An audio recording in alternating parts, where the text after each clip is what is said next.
যখন মিষ্টির দোকানে মিষ্টি তৈরি করার সময় ছাঁচে জিনিসটাকে ফেলে দিয়ে ছাঁচে মিষ্টিটা তৈরি করা হয় না, তারপরে দেখা যায় যে মিষ্টিগুলো তৈরি হয়ে গেছে, সবকটা মিষ্টি বেঁচে কিন্তু ছাঁচটা ছিল। তিনি বলছেন যে তাহলে এই ঘোড়াগুলো তৈরি হয়েছে তার পেছনে ঘোড়া রেখে গেছিল। এতগুলো সুন্দর সুন্দর গোলা, প্রত্যেকটাকে যদি ভালো করে সুন্দর করে একটা কাছে নিয়ে গিয়ে দেখা যায়, দেখা কিছু না কিছু ইমপারফেকশন আছে, কিন্তু আমি চিন্তা করতে পারি একটা পারফেক্ট গোলাপ, সেই গোলাপের সেই আইডিয়াটার আদলে এটা তৈরি হয়েছে। তিনি বলছেন behind the material world there is a world of ideas। তাহলে বস্তু জগৎ তৈরি হয়েছে ভাব জগতের আদলে। বুঝতে পারলেন? এটা উনি বলছেন প্লেটো। এমনকি প্লেটোর একটা যে বইটা আছে তাতে একটা গল্প আছে, গল্পটা হচ্ছে দি প্যারাবল অফ দ্য কেভ। উনি বলছেন যে গল্পটা এরকম যে একটা গুহা আছে, সেই গুহার মধ্যে অনেক যে লোকগুলো আছে তাদের সকলকে গুহার দেওয়ালের দিকে, মানে পেছন দিকে দেওয়ালের দিকে মুখ করে বেঁধে রাখা হয়েছে, আটকে রাখা হয়েছে। তারা গুহার যে ঢোকার দিকটা সেদিকে তাকাতে পারছে না, কিন্তু সেই দেওয়ালে নানাগুলো ছায়া পড়ছে, ছায়াগুলো চলাচল করছে, নড়ে চড়ে বেড়াচ্ছে। তারা দেখছে যে এই ছায়াগুলোই বাস্তব, তারা মনে করছে এটাই বাস্তব। হ্যাঁ, তাদের জানার মধ্যে শুধুমাত্র ছায়াটুকুই আছে। এইবার গল্পটা হচ্ছে যে এর মধ্যে একজন কোনোভাবে ওই হাতের বাঁধন ছাড়িয়ে পেছন দিকে তাকাতে পারল।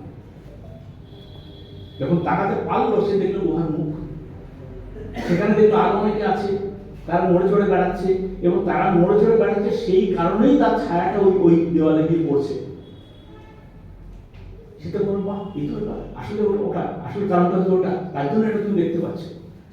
সে তখন বাকিদের সেটা বললো, কেউ বিশ্বাস করলো না, হতে পারবে না, দেখতে পাচ্ছি এটাই আছে, this is all that exists. এটার মধ্যে দিয়ে তিনি কি বলতে চাইছেন, ওই যে বাইরে গুলো সেটাই হচ্ছে আইডিয়াটা, তার ছায়াটা আমরা দেখছি। বুঝতে পারছেন ভয়টা? তিনি কথা বলছেন এবং সেই ভিত্তিতে তিনি বলছেন যে idea is prior, matter is secondary. আসলটা তো ওইটা, আমি যা দেখছি সেটা তার ছায়া মাত্র। বস্তু জগৎ হচ্ছে ভাবের ছায়া মাত্র। আইডিয়ালিজম বুঝতে পারছেন পয়েন্টে কি বলছে? এটা হচ্ছে আইডিয়ালিজমের একটা ধারা, যে ধারা বলছে যে বস্তু জগৎ হচ্ছে ভাব জগতের ছায়া। আরেক ধরনের আইডিয়ালিজম আছে, যেরকম বিশপ বাকলে তার আইডিয়ালিজম। তিনি বলছেন যে ধরা যাক একটা আপেল, আমার হাতে একটা আপেল আছে, আপেল আছে কেউ জানো না? আপেলটা থেকে আমি আপেলটাকে দেখতে পেয়েছি, আপেলটাকে ছুঁয়ে তার একটা বিশেষ মানে ফিলিং হয়েছে, সেখান থেকে যদি কোনো গন্ধ বেড়ে গন্ধটা আমি পেয়েছি। আসলে আমি কি পেয়েছি বলতো? আসলে পেয়েছি কিছু সেন্সেশন, তাই না? স্পর্শের সেন্সেশন, দৃষ্টির সেন্সেশন, গন্ধের সেন্সেশন, এগুলো আমি পেয়েছি। এগুলো থেকে আমার মন তৈরি করে নিয়েছে আপেলটাকে। দেখুন কি বলছে, বলছে আসলে আমি কি পেয়েছি? আসলে পেয়েছি কিছু সেন্সেশন, সেটাই কিন্তু আমার কাছে বাস্তব, কিন্তু আমার মনটাকে বলেছে এটা আপেল, নাম দিয়েছে। তাহলে আপেলটা কি? একটা সেন্সেশনের সমাহার, ওই কিছু নয়। কিন্তু আপেলের অস্তিত্বটা কোথায়? আমার মনে। আপেল কোনো বাস্তব অস্তিত্ব নেই, এর অস্তিত্বটা আমার মনে। ফলে matter exists in our consciousness. Materialism বলছে matter exists independent of our consciousness. হ্যাঁ, মেটেরিয়ালিজম বলছে ম্যাটার এক্সিস্টস ইন্ডিপেন্ডেন্ট। আমি ঘরে থাকি না থাকি, আমি আপেলটাকে দেখি না দেখি, আপেল থাকবে। আমি ঘরে যদি না থাকি, টেবিলটা থাকবে। আইনস্টাইন একবার বিশাল বিতর্ক হয়েছিল, তিনি বলছেন ওই যে চাঁদটা আছে, আমি এখন চাঁদের দিকে তাকাই না, তখন কি চাঁদটা থাকে না? মানে যখন আমার মনেই যদি হয়, তাহলে আমি যদি না দেখি সেটাকে জানতে পারবো না এটা আছে, তেমন সেটা নেই। এটা হচ্ছে মেটেরিয়ালিস্টের বক্তব্য। কিন্তু আইডিয়ালিস্টের বক্তব্য না, ম্যাটার এক্সিস্ট লিনিয়ার কনসিয়াসনেস।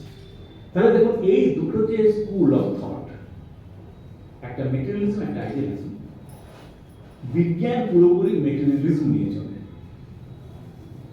এই জন্য বিজ্ঞান মনে করে যে এই যে বস্তু জগতের আশেপাশে যা দেখি সেটা আছে, বাস্তব, এটা সম্পর্কে যদি আমি না জানি তবে জানাটা আমার কর্তব্য, এবং বিজ্ঞানের কাজ এটা আমাদের জানা ও মানুষকে জানা। যদি জানতে পারি তাহলে সেই জ্ঞানটাকে ব্যবহার করে সেগুলোকে আমরা ব্যবহার করতে পারবো সমাজের উন্নতি করবে। সেটা কি বলে ইঞ্জিনিয়ারিং, তাই তো? তার মানে একটা চিন্তা ভাবনা বলছে যে যা বস্তু আছে সেটা ভাব জগতের ছায়া, যা বস্তু আছে সেটা হচ্ছে আমার চিন্তায়, কল্পে, ভাবে। আর এটা বলছে না না, ওটা আছে আছে আছে। তার মানে যে যদি আমরা বিজ্ঞান মনস্ক হতে চাই তাহলে কিন্তু আমাদের এই এই এই